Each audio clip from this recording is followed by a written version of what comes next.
Bonjour. On ne peut plus se taire. On ne doit plus se taire. La toile bruisse des rumeurs de mort subite, violentes, inexpliquées, de savants noirs qui ont trouvé des remèdes pour les maladies du siècle.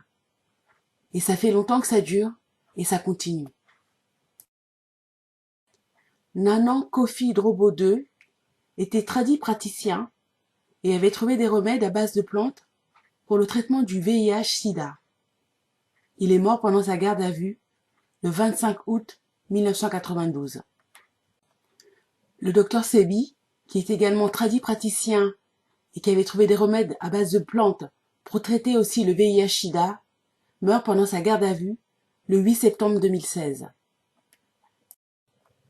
Le docteur Guildo Biamungu, gynécologue qui soignait les femmes victimes des viols en RDC, a été assassiné le 14 avril 2017.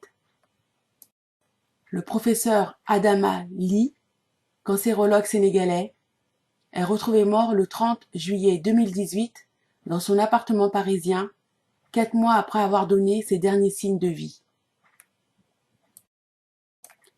Le docteur Dieudonné Manenga du Congo RDC, qui a mis au point un remède contre le paludisme à base de l'artémisia, est assassiné le 16 septembre 2019. Le professeur Donatien Mavungu du Gabon, inventeur d'une solution contre le sida et le cancer, est retrouvé mort dans une chambre d'hôtel le 4 février 2020.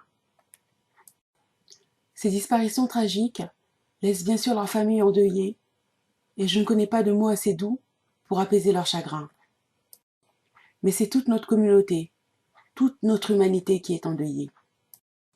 Combien d'années, de générations faudra-t-il encore attendre pour que de tels êtres naissent de nouveau parmi nous? Sur le plan politique déjà, depuis les indépendances sanglantes, nous attendons encore les remplaçants de Patrice Lumumba, Thomas Sankara, Kwame Nkrumah, Sylvanus Olympio, Ange Diawara, Marcus Garvey, Marie Ngouabi, Pierre Moulélé, Gaston Souminialo, Ruben Niobé et bien d'autres encore. Même s'il est humain et légitime de vouloir la reconnaissance de vos pairs, la juste rétribution pour vos longues années de recherche, vous, hommes noirs, aux têtes bien faites et bien pleines, renoncez à déposer des brevets auprès des organismes européens ou internationaux. Au mieux vous serez copiés, au pire éliminés, parfois même de la main de vos propres congénères. Les enjeux de la santé ne sont plus étatiques, mais mondiaux. Les intérêts colossaux de ces Goliaths de l'industrie pharmaceutique ne laisseront pas les David de la recherche africaine, ressortissants d'États démissionnaires et incapables de les soutenir, une chance de les priver de leurs profits juteux. Entre continuer à vendre des médicaments au mieux inefficaces, au pire dangereux, mais rentables, et tester des nouvelles molécules en rétribuant les détenteurs des brevets, leur choix est vite fait. Alors, de grâce, vous qui avez découvert une thérapeutique efficace, gardez le silence pour rester en vie très longtemps encore.